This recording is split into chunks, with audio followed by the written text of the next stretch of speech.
Welcome back to New Rockstars, I'm Erik Voss, and this is a breakdown of Zack Snyder's Justice League. While I explain this Snyder Cut's new ending and the other changes made from the theatrical cut and other videos, here I will be combing through this 4-hour director's cut for all the interesting details and Easter eggs that gave this Snyder Cut such a richer, deeper meaning. Superman's opening death cry blasts into the darkness to awaken the 3 mother boxes to alert Steppenwolf that Earth no longer has its Kryptonian defender. Actually, back in Batman v Superman, the alternate angle of this death blow with Doomsday included this subtle shockwave. One of many examples of how Zack Snyder's Justice League isn't just a recut on top of the 2017 version, but a true restoration of the artistic vision Snyder always intended. The shockwave blows past a Daily Planet newspaper with the headline reading, "Was Superman involved?" which we saw as a CNN headline in the aftermath of the Capitol bombing in Batman v Superman. And yes, by awakening these 3 mother boxes, Superman's death is very much involved. In Iceland, Arthur's exit is serenaded by this Icelandic folk song. I'm gonna pronounce this all wrong. Vísur Vansenda Rosu. I'm so sorry. It's a traditional Icelandic poem turned lullaby from the perspective of a woman saying goodbye to her dream man, kind of reflecting the way Arthur begins this movie as a total heartbreaker, refusing the call to pretty much everyone. Lois leaves the coffee shop, passing by a cameo by Zack Snyder himself, a very meta cameo since he said he was storyboarding this exact sequence during this moment, which I don't know how that's possible since it's already currently being shot. Whatever, there's a Daily Planet headline reading, "Security Bank of Manhattan seeks new architect." Really? That's a front page headline that a bank needs a new architect? Alright, and this could be a nod to Green Lantern John Stewart, who began as an architect. Jerry, the Heroes Park cop, is a cameo by Mark McClure, Jimmy Olsen from the Donner Superman films. He played a Central City desk cop in the theatrical cut. And Steppenwolf arrives, his new design with metallic armor that opens and closes with independent shards, similar in a way to the techno-organic pieces of the Mother Box design. And his exchange with the Amazonians is fire. I have come to enlighten you to the great darkness. I will bathe in your fear. Daughters of Themyscira! Show him your fear!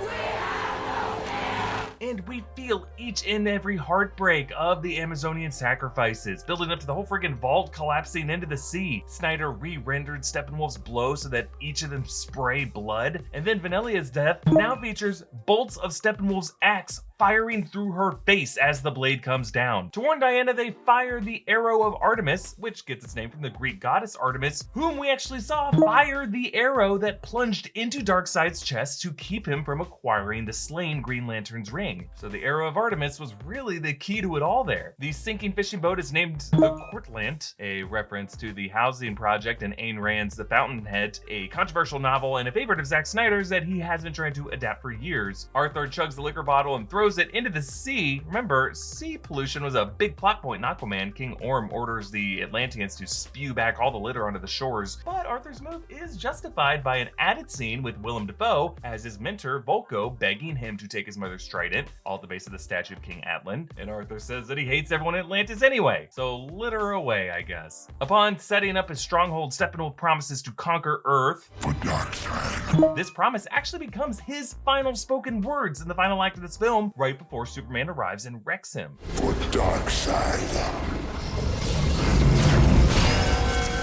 Diana compliments Bruce's flying fox jet. I once knew a man who would have loved to fly it. A nod, of course, to her beloved pilot, Steve Trevor, who returned, well, sort of, via monkey paw logic in Wonder Woman 1984. Diana recounts the ancient war against Darkseid, and we get to see this. It includes the Greek gods of Zeus and Artemis and Ares. You actually see David Thewlis's likeness returning from the first Wonder Woman. The Amazonians are led by Hippolyta and Robin Wright coming back as Antiope. The Atlanteans arrive via ship, and joining them is a Green Lantern. This kind of looks like Yellen Gur Green Lantern. And this opening shot shows Zeus handing Ares the battle axe that he will later use to deliver the final blow to Darkseid in Darkseid's right shoulder, the same shoulder Superman cuts into on Steppenwolf with his heat vision later. Barry Allen saves Iris West from a crash, including a Gardner Fox truck, a reference to Gardner Fox, comics writer and co-creator of The Flash. Barry later tells Bruce he feels lonely and needs friends, and this quiet moment with Iris reveals just how his super speed creates his barrier between him and the rest of the world. Actually, later after Bruce recruits him, they drive past a a billboard reading, "You are not alone," with the AFSP website. It's such an important message for anyone feeling like they're alone in their struggles. And of course, a reminder of Snyder's late daughter, Autumn, who was such an inspiration to Zack and Debbie Snyder as they worked on this recut. And in addition to the "For Autumn" message at the end, Cyborg also joins hands with this deeper theme against the mother boxes. And I'm not alone.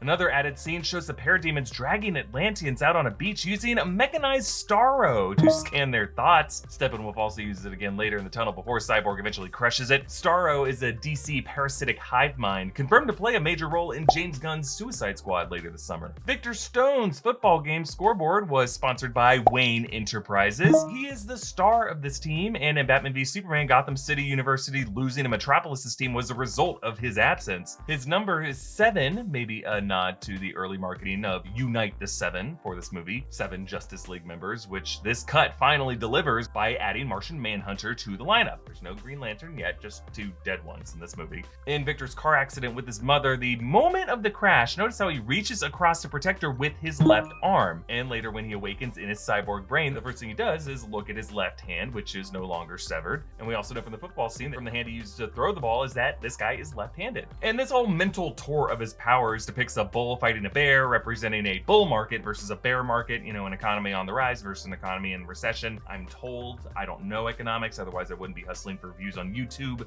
I love his view of everyone's personal wealth depicted in stacks of cash, and how most of them are moderate height, yet some are randomly sky high, because wealth is hilariously unevenly distributed. Something Bruce Wayne loves. What are your superpowers again? I'm rich. The waitress that Victor helps is Linda Reed, a reference to the talented archer from the Green Arrow comics who commits a robbery for Big Bull Larson. Back in the apartment, there's a poster for Franz Kafka's Metamorphosis, a nod to the metamorphosis Victor has gone through, and the alienation he feels. And just a little design detail I love. His chest light beams through the zipper of his hoodie because there's little cracks of daylight there. Very cool. Barry talks to his father, Henry Allen, falsely in prison for killing Barry's mother, laying the groundwork for Barry going back in time to prevent his mother's murder in the Flash movie and in the Flashpoint paradox is going to be based on. And the dialogue here also points in that direction. I can't sit here and watch you run in place. In the Flashpoint paradox, Barry time travels by running on a souped-up treadmill to build up Speed Force, running in place. Henry also says, I want you to make your own future. You're living in the past. Make your own future. And Barry echoes these words later when he reverses time. Make your own future. In Barry's home, Rick and Morty plays on a screen in the background. The season 1 episode Something Wicked This Way Comes, which ends with Rick and Summer teaming up to kick the devil's ass, similar to the tag team beat down the Justice League gives Steppenwolf. There's also a picture of Nikola Tesla, the inventor and pioneer seeking to harness electrical energy in new groundbreaking ways, similar to the way Barry experiments with the Speed Force. Barry also says, fluent in sign language, gorilla sign language. A nod, of course, to the Flash villain, Gorilla Grodd. Pretty much anytime you hear Gorilla's reference in a DC movie, it's Gorilla Grodd, I guess. The Detective Commissioner of Gordon is named Crispus. In the credits, Crispus Allen, who in the comics dies and becomes the host body of the character Spectre. An extended Atlantis battle shows Mira communicating with other Atlantean outside air bubbles with squeaks and clicks like the ones used by dolphins and whales.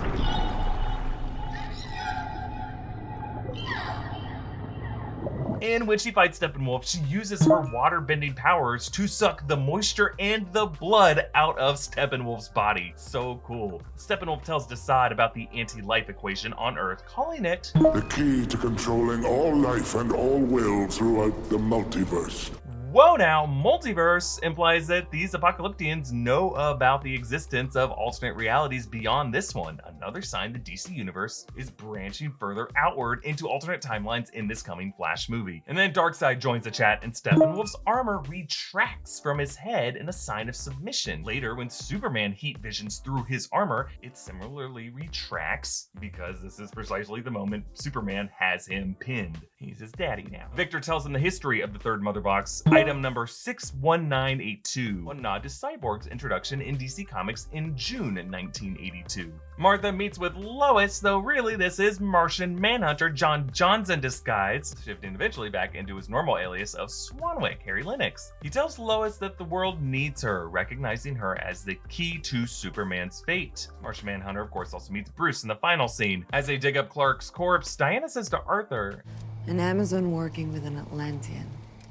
How many thousands of years since our people spoke? The Amazonians and Atlanteans have historically hated each other, and in one of the Flashpoint futures, a war between these two societies ravages the Earth, leaving Europe flooded, something we might see in the Flash movie. Now, when they sneak into Star Labs, Barry's fake ID previously had a dumb error in the theatrical cut listing the birthday as November 6, 2010, meaning he would be like 7 years old. Here, Snyder fixed it so that it is September 30th, 1997, which would reflect Barry as like 20 years old. But before we continue, building your credit score is hard. Not as hard as climbing Mount Everest, but like way harder than sitting through all of the Snyder Cut of Justice League without a bathroom break. Well, Petal is here to help with your credit score. They don't help with the bathroom stuff because Petal is a credit card company that wants to help you succeed financially. That's why the Petal One card is designed to help you build credit. When you apply for Petal One, your banking history is used to instantly create a cash score. It could help you qualify for a better credit card even if you've never had a credit score before. The Petal One Visa card has no annual fee or international transaction fees. Their app comes with some amazing features. It lets you link other financial accounts so that you can see everything all in one place. You can see if you're pre-approved without impacting your credit score, and it only takes minutes to apply online. Petal One is partnered with WebBank member FDIC, which issues the cards. As of today, the Petal One variable APRs range from 19.99% to 29.49%. Start building your credit history. Go to petalcard.com/newrockstars today to find out more. That's Petal with a T, Petal, P-E-T-A-L, card.com/newrockstars. In the Kryptonian ship, one cryopod remains open as it was when Clark found it in Man of Steel, a design detail that Snyder had added to suggest that some other Kryptonian could be on Earth somewhere, like Kara Zor-El, Supergirl. In Lois's drawer is a pregnancy test, and in the epilogue, she now carries a baby basket instead of a box, and Bruce tells Clark, congratulations. Snyder has confirmed that this baby would have been Clark's, and that some future scene would have involved young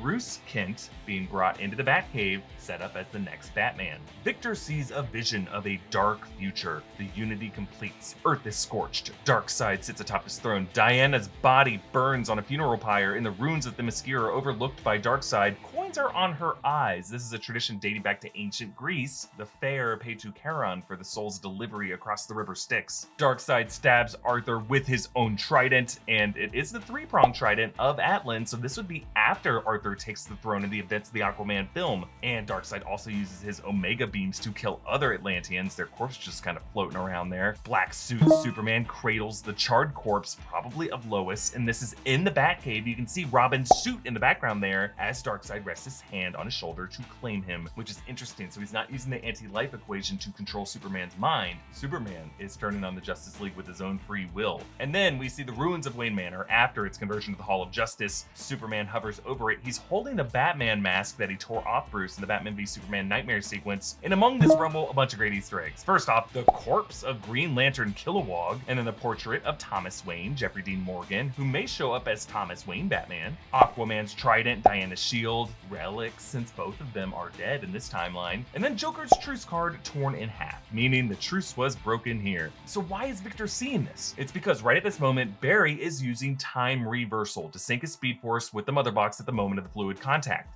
And right before that happened is when Cyborg is experiencing this vision, so technically right after it happened. In that precise moment, Barry altered the timeline, and that Cyborg is a part of that future history, thus why he witnesses it. Just like Bruce's vision in Batman v Superman. It happened as Barry, again, was altering the timeline by coming back too soon. So the rule is, whenever Barry changes the past, those who are part of this future timeline experience an echo of the future as it is being rewritten in that moment. So when Clark resurrects, the first thing he sees is his crest in black on the memorial. And during this fight, beside Barry on the memorial wall is the name Ben Parker, obviously from a different comics universe, but maybe it's a nod to the expression that no matter what in comics, the ones who stay dead are Bucky, Jason Todd, and Uncle Ben. But with Bucky, you know, that rule got broken anyway. Batman says they can track the third Mother Box with his satellite.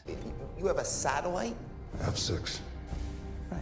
Batman used to have 7 satellites, but during Superman's battle with Zod and Man of Steel up in orbit, they took down a Wayne Enterprises satellite, and it was these events that led to Superman's own fall, leaving it to Bruce once again to unite the 7. That's a bit of a stretch, but I think I got there. I mean, they could have said it was 4 satellites, you know. Superman revisits the Kryptonian ship, passing his red and blue suit, the Kryptonian armor worn by Zod, and then the Kryptonian outpost colonist suit, and he suits up in the black suit as a nod to the comics. This is his his regeneration suit. The color black is better at absorbing solar energy, which is what gives Superman his super strength. This is why he immediately soaks in the sunlight up in Earth's orbit. Here we hear the voices of Jor-El and Pa Kent, these two father figures guiding their son to fly once more. Snyder composed all of this, even with Hans Zimmer's theme, as a callback to that first flight in Man of Steel. And as Superman arrives in the fight against Steppenwolf, composer Junkie XL, who did amazing work rescoring this whole film, kicks in with this triumphant coda to the Man of Steel theme.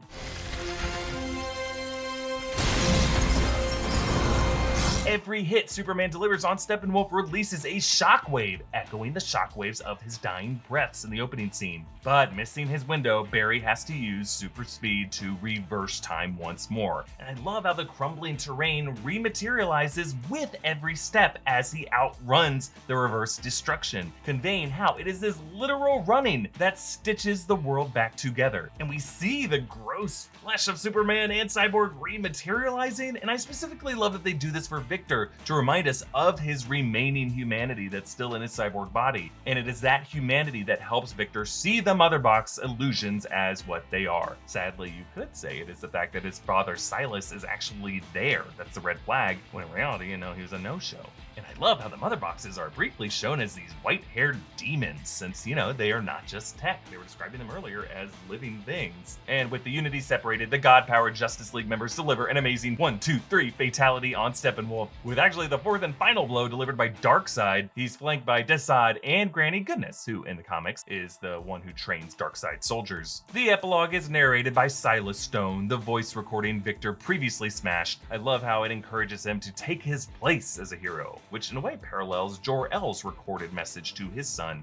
Ryan Choi takes over Star Labs as the future DC hero The Atom. Batman stands atop his War Machine tank from The Dark Knight Returns, and if you look closely at the shot, the mutant gang that Batman pursued in that comic series is all tied up in headlights there. Lex Luthor escapes Arkham with its sign out front reading "Home for the Emotionally Troubled," which is the cynical name Frank Miller gave it in The Dark Knight Returns. It also says built in 1974, a nod to Arkham Asylum's first appearance in the comics in October 1974. Lex tells Deathstroke Batman's name is Bruce Wayne, which was meant to set up the Batman film when it was still going to be written and directed and starred in by Ben Affleck with Joe Manganiello as Deathstroke. Obviously, it's no longer the case with the Matt Reeves, Robert Pattinson Batman movie. That's basically a complete rewrite of that. But now, in this epilogue scene, Deathstroke joins Batman in this post-apocalyptic future, along with Cyborg, Armored Flash, and Mira, along with Jared Leto Joker. Joker wears a SWAT vest, much like he did when we last saw him at the end of Suicide Squad, covered with police badges worn like trophies of the cops he probably killed. He has no tattoos, but interesting scars across his face. We might be looking at an alternate timeline version of the Joker, because he does ask Bruce, how many alternate timelines do you destroy the world because you don't have the cojones to die yourself?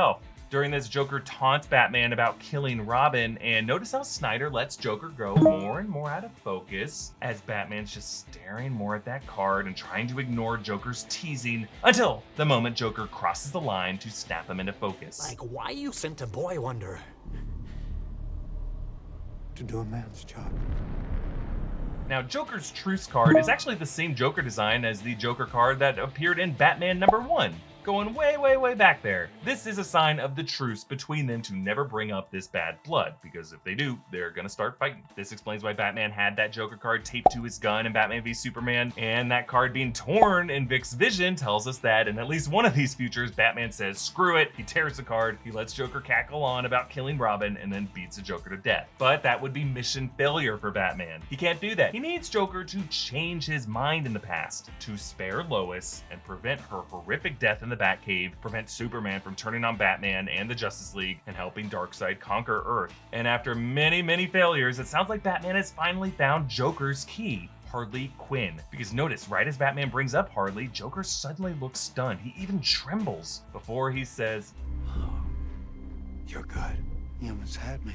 So while this timeline may have hit a dead end with Superman's arrival, Batman, Barry, and the others now might have a new tactic on their next timeline reset to find Harley Quinn, Joker's love, and to use her as leverage to stop this madman from letting the world burn. And after Bruce meets Martian Manhunter, Snyder fades to black on For Autumn as a cover of Leonard Cohen's Alleluia plays.